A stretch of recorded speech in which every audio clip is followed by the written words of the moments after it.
দর্শক, ব্যারিস্টার সুমনকে হত্যার হুমকি, অবশেষে সে আসামিকে শনাক্ত করা হয়েছে। এই বিষয়টি নিয়ে সরাসরি একটি প্রতিবেদন আমরা দেখবো। অন্যদিকে কঠিন বিপদে পড়ে গিয়েছেন শামীম ওসমান।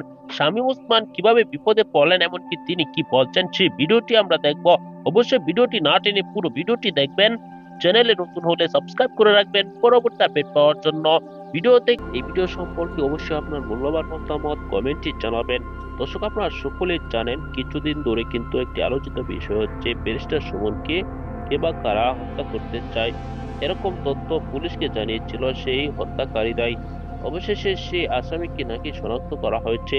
আসলেও সে আসামিরা কি বলছেন, এমনকি সে আসামিরা কি ব্যারিস্টার সুমনের লোকে কিনা, এই বিষয়টি নিয়ে কিন্তু সন্দেহ প্রকাশ করেছেন গণ অধিকার পরিষদের একজন নেতা রাশেদ। তিনি যে মন্তব্য করেছেন তার বক্তব্য আপনারা শুনেছেন। অন্যদিকে শামীম ওসমানও তিনি নিজেরা বক্তব্য দিয়েছেন।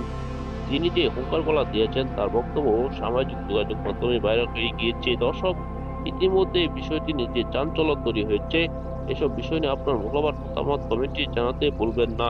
পরবর্তী এরকম ভিডিওগুলো পেতে হলে এই চ্যানেলটিকে সাবস্ক্রাইব করে পাশে থাকা বেল বাটনটি অন করে দিবেন। ভিডিওতে একটি লাইক দিয়ে শেয়ার করে অন্যদেরকে দেখার সুযোগ করে দিবেন। দর্শক, এই মুহূর্তে বিদায় নিচ্ছি, দেখা হবে পরবর্তী কোনো ভিডিওতে। সে পর্যন্ত ভালো থাকুন, সুস্থ থাকুন। আসসালামু আলাইকুম রহমতুল্লাহ।